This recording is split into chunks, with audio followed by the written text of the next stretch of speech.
push start. You got that? I'll give you ready. Battery switch on. Okay. Ready? Yep. Check 24 volts. Alright. Manual. Fuel pump manual, ignition manual. Let's go. Fire detection test. Okay, quick. Go ahead. You got it. The fuel pump manual, ignition manual.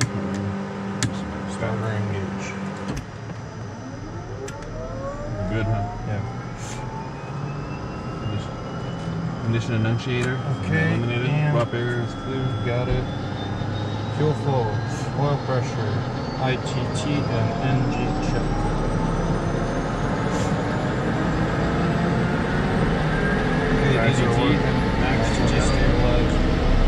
PT6 power. Okay. 12 already set. Brakes release. And heels on the ground. No brakes. Very small corrections on the rudder, okay? Okay. Relax, you got this. I got your speed callouts. You're at 55, Okay. 60, 65, 70, 75, 80, Rotate. 85, rotate. Okay, slow rotation. There you go. Gotcha. Positive rate. Gear up. You're coming up.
monolake. Oh no, my bad. That's Walker Lake. So, Rock, we never told anybody, so tell me a little bit about your flying qualifications. My qualifications. Well, I first got my private pilot's license down in West Africa, the country of Ivory Coast. 34, 35, let me maintain flight level 2. So I was a bush pilot before anything, and it was good experience, 5526, but the training wasn't that great. Arrival Reno, altimeter 3013. So a lot of complacency in my early flying. When I moved up here to the States after that, started getting into my IFR, and then I realized basically how there were gaps in my training. What gaps do you think? So, I mean, for instance, although I was a bush pilot, Center 134.45 today. a lot of what I was taught was automated, and nothing was really properly thought up. You see what I mean? Okay. So if you're doing a soft field takeoff or landing, you know, you should always use the POH, obviously. And then if the plane has some different flight characteristics, then you tailor the procedure accordingly, right? But over there, I'll give you the simplest example. They never trained us on emergencies. So we take off and we just go do some maneuvers, come back, and it's not really thorough following a book type training procedure, you know what I mean? So we'd go, when we come back for emergency procedures, this guy would cut off the power, and then just his engine out procedure would be done over the runway. So you're coming in to land, and then you land the plane, he takes off again, and he's like, okay, your engine goes out, what do you do? And his procedure is like, flaps full, power out, you know, and then just bring it back down to land. Gotcha. You see what I mean? Yeah. So let's just say it was kind of cowboy style.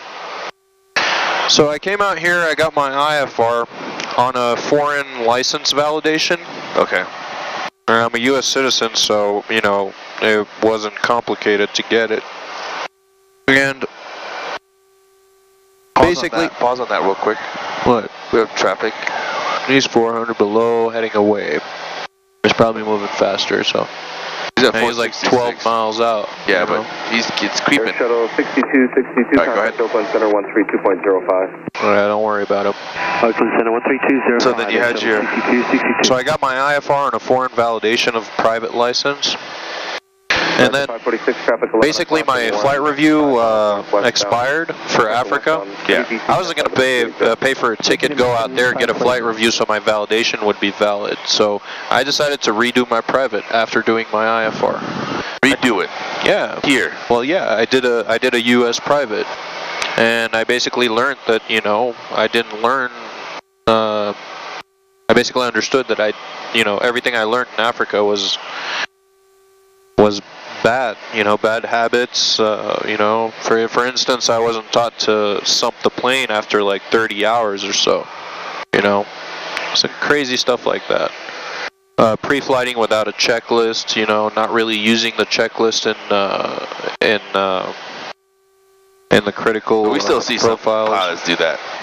Yeah, but I mean, you know, now when you get more and more experience, you get more used to a plane, you know, a flow can replace a checklist.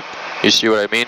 Especially when you're operating an engine like this one on startup, you can't be looking at the checklist when you have to be observing your oil pressure, fuel flow, ITT, and NG. You know, because you have to be able to react quick when shit hits the fan. And that one time you hot started? What? The one time you hot started? I never hot started. I don't know what you're talking about. I wouldn't have this engine if I had hot started. Just had to throw it in there, huh? So then you got your instrument, you had to redo your private. IFR, redid my private after that, and then I got my commercial. And then after I got my commercial, it was kind of a tough time. With 5526, NorCal approach. You know, I got screwed by this flight school and whatnot. And yeah, so it took me I was ready for my CFI about a year ahead of time. And just, you know, when I was ready to do my CFI, I was basically ready ahead. And I had syllabuses done for my CFI, for my II, for the commercial, everything was ready. Oh. So I passed my CFI the first time through. Flight level 220.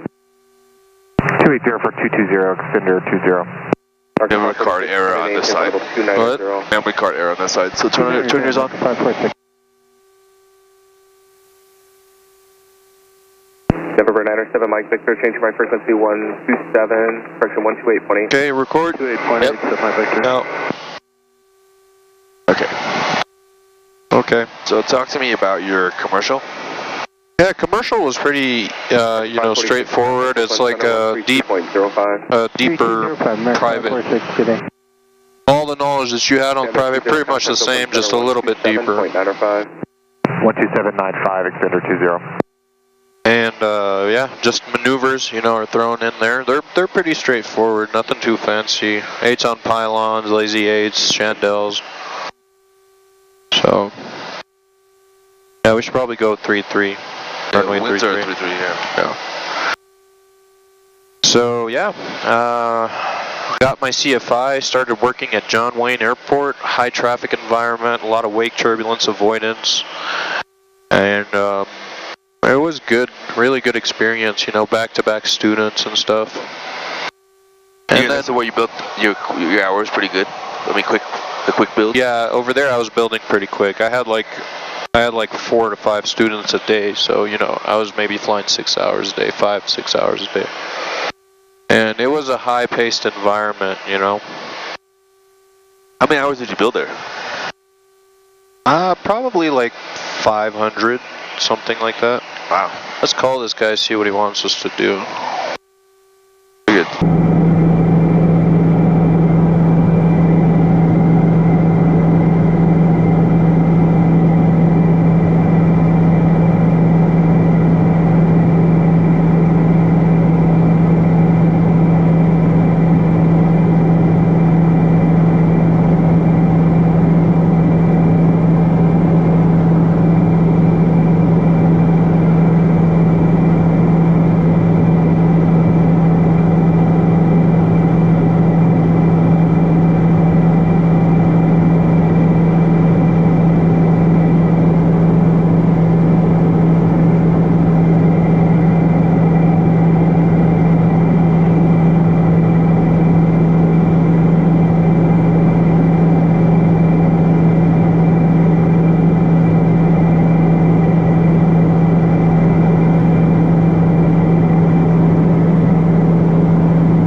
Alpha on final over the numbers, Redlands.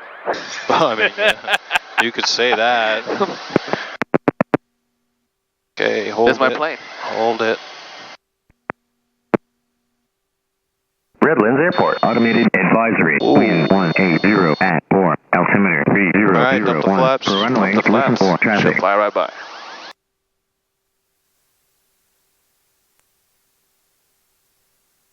Issue. What's all that squirreliness, huh? It's just reverse, you know? Yeah, but this Change of airflow. I'm just like shit. doing this.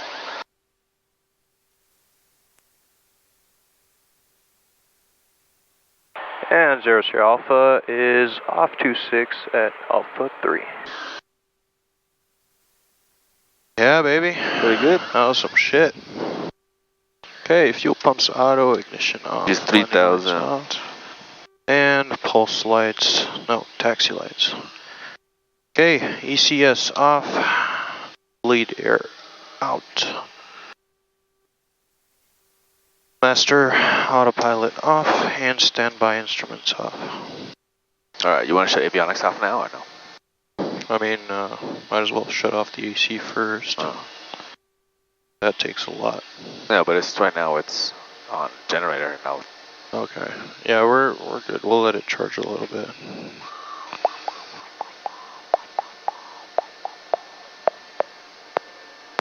That's some good stuff, huh?